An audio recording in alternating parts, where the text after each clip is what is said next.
నమస్తే ఆల్. ఈరోజు నేను చేస్తున్నాను బిల్లు కుడుములు. కొంతమంది బిళ్ళ కుడుములు కూడా అంటారు. అనుకోకుండా మా ఫ్రెండ్ ఫ్యామిలీ కూడా వచ్చింది కాబట్టి నేను quantity for the first time చాలా ఎక్కువ చేస్తున్నాను. చూద్దాం ఎలా వస్తుందో. ఒక రైస్ రవాకి 3 నీళ్ళు పెట్టుకుంటున్నా. అలా 2 గ్లాసుల రవ నేను వేసాను ఈరోజు. ఇలా బాగా ఉడికే నీళ్ళలో కొంచెం నూనె, ఉప్పు వేసేసి తర్వాత రవాని ఉడికేటప్పుడు వేసేసి బాగా గంటు లేకుండా కలిపేసుకోవాలి.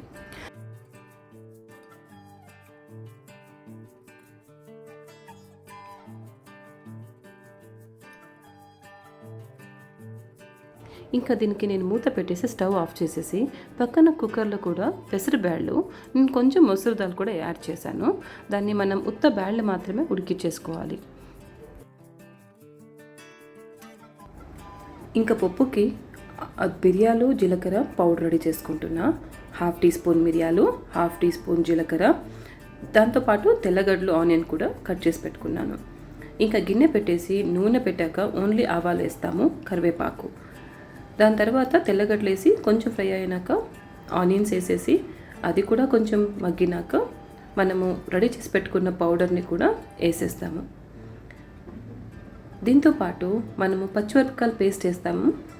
కొంతమంది పచ్చిమిరపకాయలు తరిగి కూడా వేసుకుంటారు. 2 బాగానే ఉంటుంది.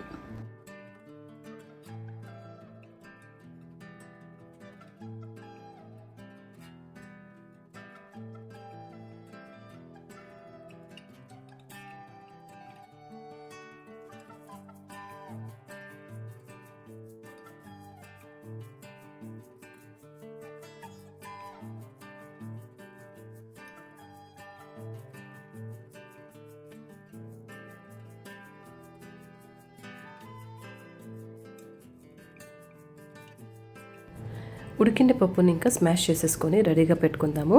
దాంతోపాటు చింతపండు కూడా నానబెట్టాను కదా, అప్పుడే చెప్పాను. దాన్ని వేస్తూ పసుపు, ఉప్పు 1 by 1 ఇంకా వేసుకుంటూ పోవడమే.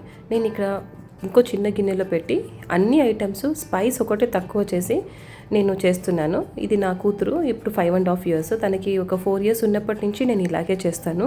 సో దట్ అన్ని ఫుడ్స్ ట్రై చేస్తుంది, ఇష్టపడి తింటుంది. ఏమంటే స్పైస్ లేకపోతే పిల్లలు బాగా ఎంజాయ్ చేస్తారనే దానికి నేను సపరేట్గా చేస్తానండి.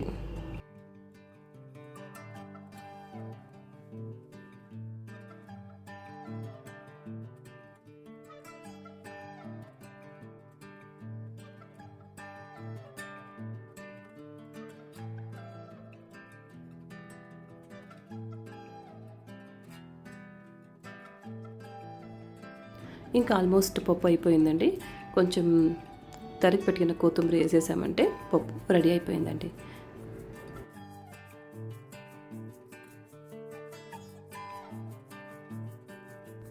ఇక మన రవ కూడా చల్లగా అయిపోయి ఉంటుంది, ఒక 80%. దాన్ని ఒక పెద్ద ప్లేట్లో వేసేసుకొని దాన్ని బాగా కొంచెంగా నీళ్ళు వేసుకుంటూ బాగా నాదేసేయాలండి. దాంతో మన కుడుములు సాఫ్ట్గాను బ్రేక్ అవ్వకుండా ఉంటుంది.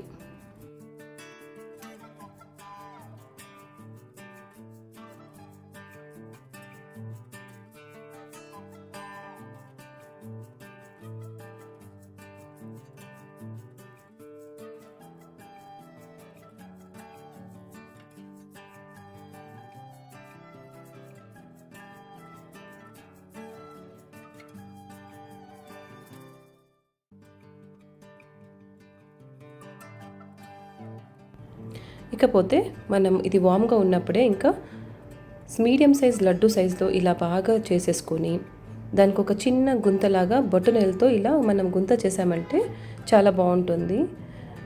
నేను నా ఇడ్లీ స్టాండ్ ఆల్మోస్ట్ 16 ఇడ్లీలు వస్తాయి. నేను ఒక 16 పీసెస్ చేసేసుకొని ఇడ్లీ స్టాండ్లో వాటర్ తప్ప ఇంకేం వేయాల్సిన అవసరం లేదండి. మీరంతా రెడీ చేసుకున్నాక అంత లోపల వాటర్ కూడా హీట్ అయి ఉంటుంది కాబట్టి ఇడ్లీ స్టాండ్లో ఇవన్నీ పెట్టేసి ఇడ్లీ స్టాండ్ని డైరెక్ట్గా పెట్టడమే. 5 నుంచి 8 నిమిషాలు మాత్రమే మనము దీన్ని పెట్టుకుంటే చాలు. ఇంకా ఆ గుంతలాగా ఉండేది ఎందుకు అంటే మనము సర్వ్ చేసేటప్పుడు దాని లోపల కొంచెం నెయ్యి వేస్తామండి. ఆ పప్పుతో పాటు ఆ నెయ్యి కుడుములు సూపర్ టేస్టీగా ఉంటుంది. ప్లీజ్ ట్రై చేయండి. ఫ్రెండ్స్ వచ్చారని చెప్పాను కదా, సర్వ్ చేసేసాను, టైం అయిందని ఫోటో తీసుకోవడం మర్చిపోయినాను. బట్ మీరు వీడియో ఫుల్ చూసారు కదా, ఎక్కడే కానీ ఎక్కువ నూనె లేదు, అసలు పప్పుకు తప్ప ఇంకెక్కడ యూజ్ చేయలేదు. ప్లీజ్ ట్రై చేయండి, చాలా healthy food. See you soon. Thank you so much.